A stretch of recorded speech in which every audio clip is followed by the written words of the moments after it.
ٹھیک ہے جی اگلا سوال شامل کرتے ہیں۔ مفتی صاحب، فیصل آباد سے ایک بہن سمینہ مزاری پوچھتی ہیں کہ ہم اکثر سنتے ہیں مردوں کو جنت میں حوریں نیکیوں کے انعام میں ملیں گی، تو میں سوچتی ہوں عورتوں کو کیا ملے گا؟ بسم اللہ الرحمن الرحیم۔ دیکھیں، جن چیزوں کا تعلق محسوسات کے ساتھ نہیں ہے، یعنی جو چیزیں محسوس نہیں کی جا سکتی، ان کے اندر ہمیں شریعت کو ہی فالو کرنا ہے۔ تو حضور نبی کریم صلی اللہ علیہ وآلہ وسلم کی تعلیمات سے ہمیں یہی ملتا ہے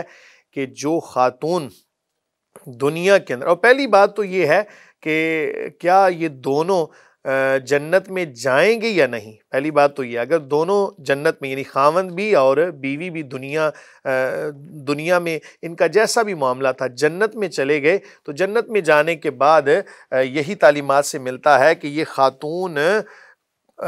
اس مرد کی جس کی بیوی تھی دنیا کے اندر، اللہ رب العالمین ان دونوں کی دوبارہ سے تخلیق فرمائے گا، ان کو دوبارہ پیدا فرمائے گا۔ اور یہ سوال جو ذہن میں ہوتا ہے نا کہ دنیا کے اندر میری شوہر کے ساتھ فلاں چیز پر لڑائی ہوتی تھی اور میں تو اس کے ساتھ خوش نہیں رہتی اور میری اس کے ساتھ کوئی لڑائی جھگڑا ہے، یاد رکھیں اللہ رب العالمین ان دونوں کو دوبارہ سے تخلیق فرمائے گا، اور جب دوبارہ تخلیق فرمائے گا تو دل کے اندر کسی قسم کی نہ تو نفرت ہوگی، نہ کدورتیں ہوں گی، نہ بغض حسد کی، نہ کسی قسم کی کوئی چیز نہیں ہوگی۔ تو یہ خاتون ان تمام حوروں سے زیادہ حسن و جمال کے اندر ہوگی جو ایک مرد کو ملیں گی۔ اور حدیث مبارکہ میں آتا ہے جس کا مفہوم ہے کہ ایک مرد صالح متقی پرہیزگار کو جو کم سے کم جنت کے درجے میں ہوگا، اس کو 72 حوریں ملیں گی۔ تو یہ جو اس کی بیوی تھی دنیا کے اندر، اس کا حسن و جمال ان تمام حوروں سے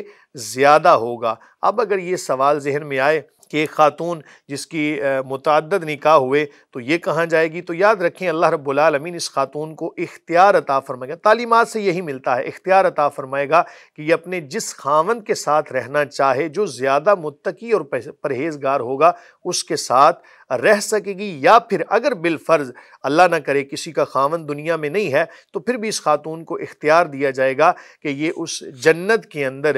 جس مرد کی